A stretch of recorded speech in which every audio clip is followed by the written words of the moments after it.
mindset onto this program. I've received very many journalists from different media houses. They come to my office, they just call. Me, I need money. They told us that there is money here. When you tell them that, you know, let us save, let us pass through the right procedure, they don't want to wait. My fellow members, journalists, and all people in the media fraternity, this money is ours, this money is yours. But once you come, be oriented, just understand the procedure and the format of this program, then save, pass through the right procedure, get the money, use it, return it, so that other members can use it, so that we can all develop our country together. Okay. And the Bible says that let those who have ears hear what Mr. Churaga is telling the media fraternity. But coming back to you, Ms. Nampero, you did mention earlier that there are 18 categories for the Emyoga program. Please tell us more about these categories. Okay. These categories, we have the boda, we have the taxi operators. Those are in transport business. And when we talk about the taxi operators, we also include the conductors, we include those, everyone that is at least associated. We even have what we call fleet owners. When we talk about boda, the same. We have those that ride the motorcycles, but we also have those that own the motorcycles. And then we have the journalist category, just like Mr. Churaga. When we talk about journalists, we include not only those that work at formal media houses, we also include that journalist from down there who moves door to door, who drums. Locally, there are these people who drum when there is something that has happened. That kind of category. We don't want to exclude anyone just because they don't work in the formal setting. We have the performing artists. These ones include the musicians, the composers, producers, the producers, those that operate instruments, all those that entertain us, the category of people that are talented to make or to put a smile on our face. We have the tailors. Those are people who are in fashion and design. We have those that are in saloon. We call them saloon operators. Those that work with cosmetics, hairstyles, fashion. We have those that work in all sectors of hair, beauty, and cosmetic handling. We have the fishermen. We have the fishmongers, we have those with fish ponds, we have those that are adding value to fish, we have those that are trading in fish. We've not excluded anyone that is working with fish.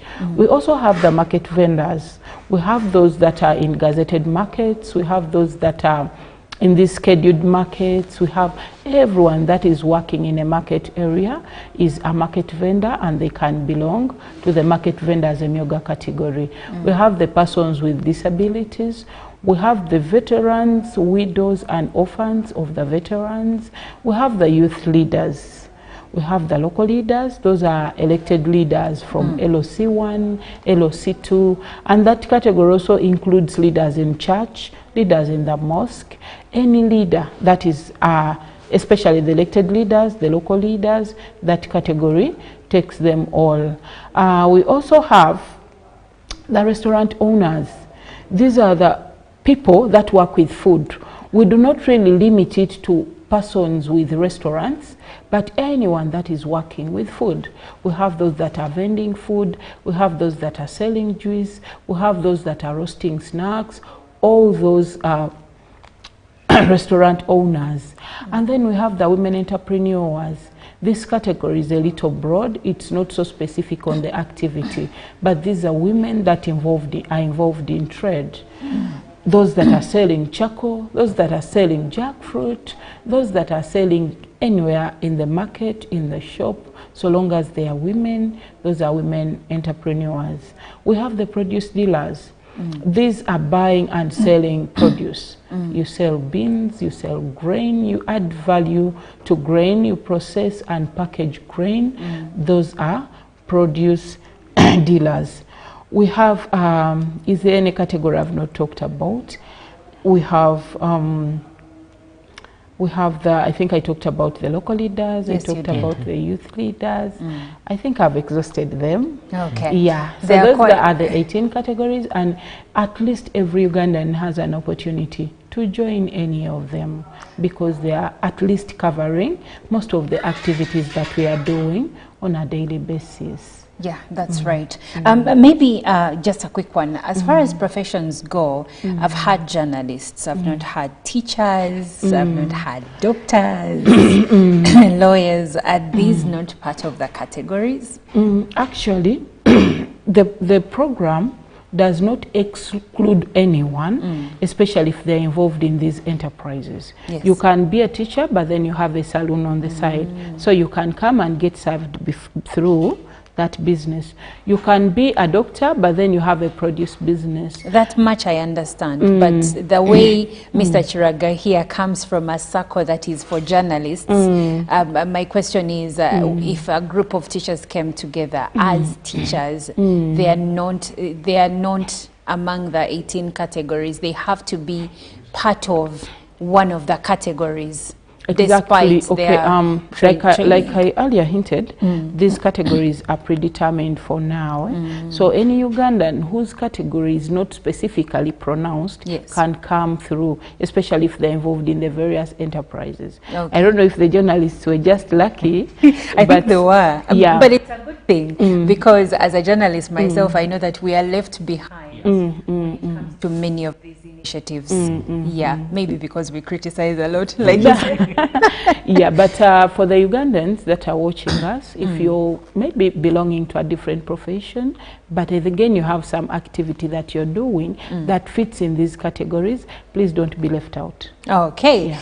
Well, we are looking at promoting job creation and improving household incomes through the Emyoga and Sacco concept, and I am speaking to Miss Harriet Nampero from the Microfinance Support Center, and also Mr. Stephen Chiraga, who is a beneficiary from the Emyoga program. Now, Ms. Nampero has shared with us the 18 categories they consider for one to be a beneficiary from the Microfinance Support Center Emyoga program, and also shared with us, for instance, if your profession, let's say you're a teacher, and your profession is not among those ones that are directly targeted, but then you maybe have a side hustle, maybe you're into farming, maybe you're into produce business, maybe you own a salon. Regardless, your training, if you're involved in any of these other ventures, then you can actually join a circle of that nature and you can be a beneficiary like Mr. Chiraga right here.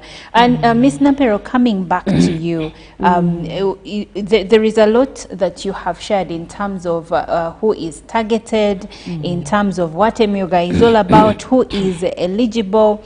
But now, after talking about the different categories, could you please tell us about the key players in the Emyoga program? Okay, thank you so much. First of all, we have the Ministry of Finance, which is directly working with the Microfinance Support Center.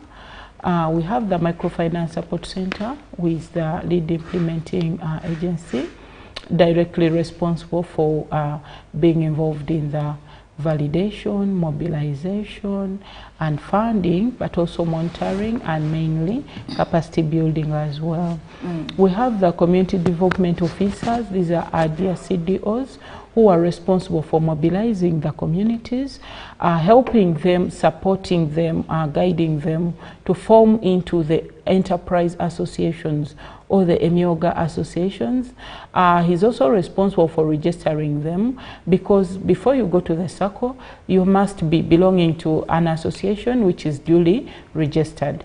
We also have the commercial officers who are responsible for supporting the circle's information, guiding them in circle operations, supporting them during their AGMs, but also having them registered with Register of Cooperatives. We also have the RDC, who is the head of the Emyoga Task Force, who also supports with issues related to security and offers general oversight. We also have YASPED, who have worked closely with the Microfinance Support Center and other offices such as the Office of the Cow, the Office of the Town Clerk, who work closely with the Microfinance Support Center all through the journey of the program, right from mobilization to funding. Okay. What would you say is the main objective for the Emyoga program? Okay, the main objective is increasing household income, but also job creation, because we know we have Ugandans have gone to school, Ugandans have graduated, most of them actually. The problem has been unemployment. So through this program, you realize that if, for example, a SACCO has got their seed capital and lent out to members, you may find one member who is, for example, a tailor, has bought another tailoring machine, has added a second one, and even a third one, because there is access to seed capital. Now, each time they keep adding, they are going to get people to operate them. And so they're providing a job and a livelihood to that person. True. You may find that Mr. Chiraga is here right now, but maybe he told us he got money and put it somewhere. So wherever that business is, he has employed people. And so he has tried to bridge that gap of that youth who would have been on the street, probably grabbing bags and all that, involved in crime, to be involved in productive ventures. When you look at the youth specifically, giving the youth access to seed capital is curbing a lot when it comes to crime, when it comes to so many things. So the main aim of the program was to increase household income, but as well create jobs. Okay. Well, interesting. Now, if you have any views or comments, you can reach us through WhatsApp number 0709-602-592. We are speaking to Microfinance Support Center, and we are looking into the Emyoga program and how it is helping to, first of all, alleviate poverty, but also in job creation. Miss Nampere right here just mentioned that the beneficiaries create different businesses, and when they do that, they are in a way creating jobs for young people out there who probably do not have jobs. We know that many universities are churning out students every other month, but the number of students that leave university vis-a-vis the jobs available, well, you can do the math, and we all know that the math is definitely not mathing. Now we are going to take a short break. We'll be right back.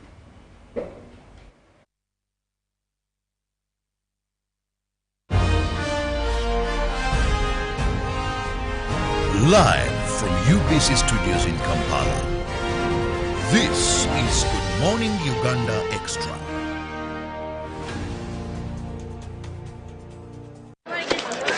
Junko. Yo. Check the shopping, man. What's your secret?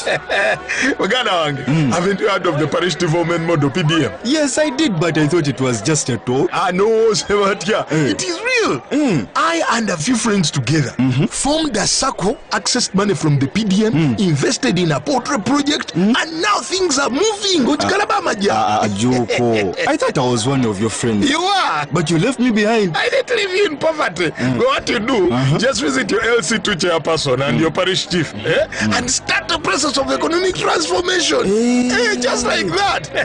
The parish development model is an initiative from the government of Uganda through the Ministry of Local Government, designed to transform all lives of Ugandans for the better.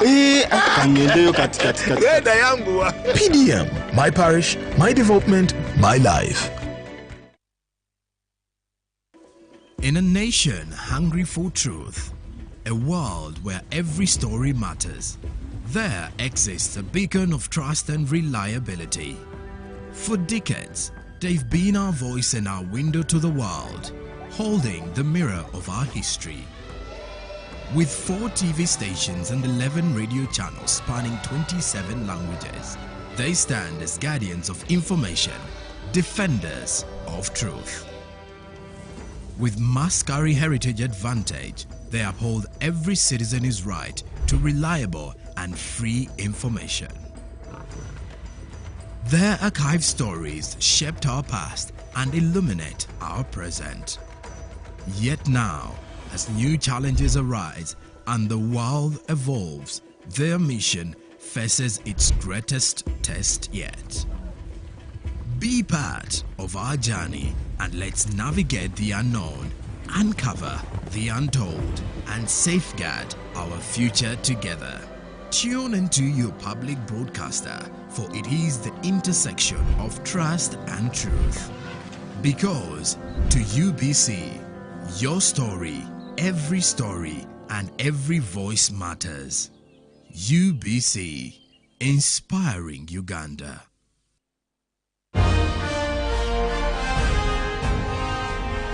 Live from UBC Studios in Kampala, this is Good Morning Uganda Extra.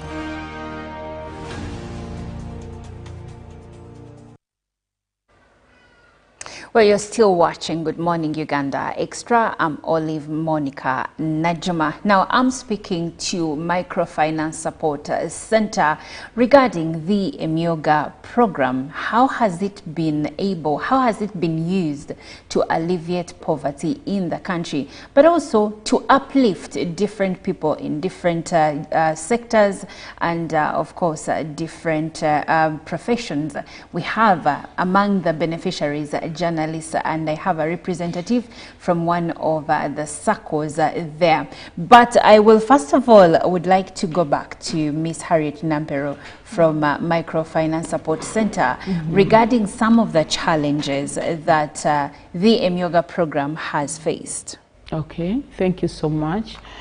First of all, I want to start with achievements. Okay. The program has seen a lot of progress since inception. We've seen increase in savings in the Emyoga circles. We've seen increase in members uptaking the program. When you look at the circles, many Ugandans have come to appreciate the program over time through the sensitization programs that we've kept giving, because we've gone door to door. Sensitizing masses. Yesterday we were deep in Nansana there. Today we are actually deep in Gombe division. We've used all platforms to sensitize the masses, and so Ugandans have embraced the program. We've seen projects all through. We've seen taxis. We've seen products. Actually, products are coming on the market from Emyoga circles. We've seen porridge, packed flour. We've seen so many things that the program has brought on board, and all these translate into increase in household income and job creation, which I should say by far the objectives of the program are being achieved. However, I wouldn't say it has been a bed of roses all through. There have been some challenges, just like any other program, especially any other government program. The biggest challenge has been mindset. Yes. Mr. Chiraga here has confessed that they always used to look at programs negatively. Yes. They have no reason, but just because it's a government program, the negativity comes up. And that's what we have to deal with on a daily basis. On a daily through basis. sensitization, through reaching out. People don't want to register. Actually, someone tells you, am I going to fill in forms? And they don't want, and this is going to hinder them from joining a program that is going to impact on them. So we've done a lot in mindset change, training, sensitizing, and preaching development to the community. We've also had a challenge of politicization of the program. You realize that Ugandans will always attach development programs to politics. Sure. They will attach to the government, an upcoming event, and all that. And this discourages others from joining. Good enough, this program has proved over time that it's not a political program. Why? There is no discrimination in whichever way for a member to join the program, maybe based on the political affiliation. So like how you go to a police station and maybe you're making a statement and among others you mention your name, you mention your tribe, though people to this day wonder why should I go to the police and have to state what my tribe is. You're saying, what you're saying is that when it comes to the microfinance support center initiatives like Emyoga, you're not even asked what is your political affiliation. Actually, it doesn't matter. Okay. It doesn't matter. What really matters is development. In fact, the question they will ask you, what do you do? Because it's enterprise based. So if you are a journalist, you're going to tell us what you do. Maybe in my local church, I'm the, you know, you're going to tell us what is directly related to the activity, and we just want to make sure we have we have members that belong to the category, because we do not want to be speaking the language of taxis and for you understand the language of the market. True. And yet we do have the circle of the market vendors. So just be in the right place. So politicization of the program has also been unfair to the program. However, due to sensitization, constant engagement with the community, teaching and sensitizing, there is a difference between how the program was at inception and how it is now. And so we've had Ugandans from all walks of life to come in and join the program. We have a challenge that has not been so, which we've managed to overcome by trainings, that is leadership. So you find that if people come in the program with bad intentions and maybe leaders, and they make off with funds, they will say the government took the money, they will say this, but we've overcome that by at least training the leaders, training the circle members, and training everyone involved to know their roles, to know their responsibilities. If there is an annual general meeting, do you attend? Do you know that you have a right to be part of the leadership of the circle? Do you know that you have the right to vote and to be voted? And then if you don't go and then they elect that leader who is not good, who is responsible? So we've managed to overcome some of those challenges. And the program has operated in a straightforward manner where the funds are put direct on the account of the circle. As Microfinance Support Center yesterday was in a place in Naweru, and they were saying, now they have brought the bag of money. That's not how we operate. After the whole process comes through, the circle opens their account and the money is put direct on the account. That helps us to minimize the fraud activities that would have come up and make sure that the money is in safe hands, right from the Microfinance Support Center to the right beneficiaries, and make sure that it is signed for by the circle members themselves. Okay, and that actually is very transparent, because you can trace the money. Where did the money come from? How much came? Who received the money? On which account? So yeah, that also aids in transparency, because when it comes to government programs, the biggest problem is usually corruption. And probably that's why sometimes people are on the fence to join these programs, thinking we will join, but other people will receive the money. Now, as we come to the end of our conversation, Mr. Chiraga, yours has been put forward as a model circle. Could you please share with us what some of the highlights your circle altogether have experienced? Well, thank you. One thing we first decided is we changed the perspective. We embraced the program in a positive way. We changed the negativity we had through different programs. We embraced it positively. That's one thing. Two, we owned the circle. Being that it's government initiated, we as journalists, we decided that it's our initiative to bring this circle to us. Let us put all the effort so that we see it progressing. Though government gave us the seed capital, but looking after the garden is the circle, the entire circle. It's our responsibility, and the responsibility of every member, not only the top leadership, but even a mere member has a right to know who got the money. This money was disbursed. Did it go to the rightful person? That has given us true transparency, that every member can trace every coin that has moved out of the circle and that has entered into the circle. Three, we have divided different responsibilities to every department.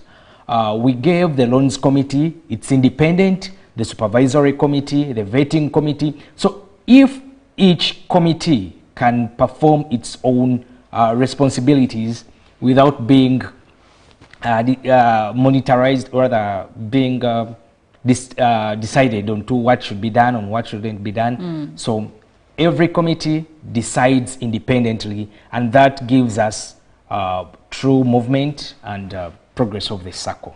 Okay. Well, thank you so much. I have been speaking to Miss Harriet Dampero, who is the Senior Capacity Building Officer at the Microfinance Support Center, and also Mr. Stephen Chiraga, who is the Treasurer, Nansana Division Journalist, Emyoga Sacco. And together, we've been looking into the Emyoga program, demystifying the myths thereof, and of course, telling it as it is, getting more understanding of what the program stands for and how you can benefit from the same.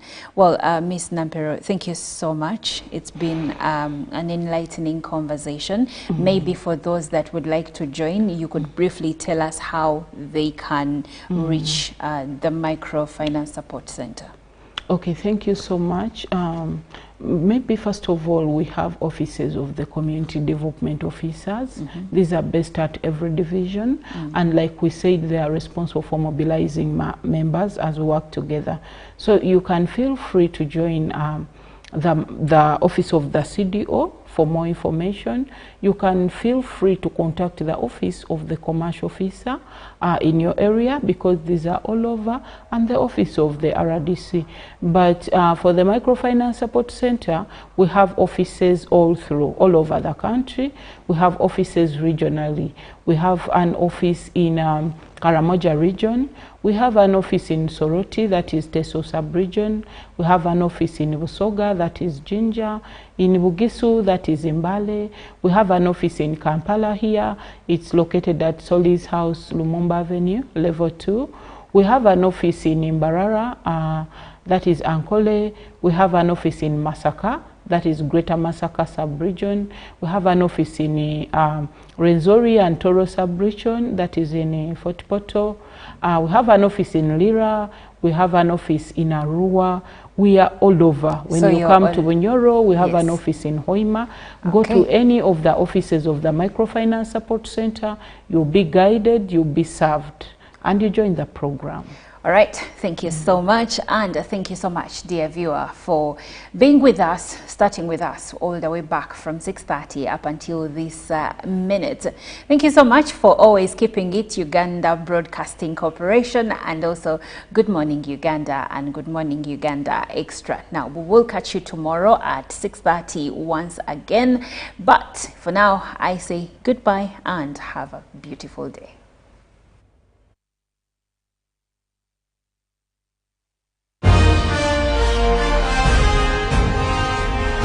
Live from UBC Studios in Kampala.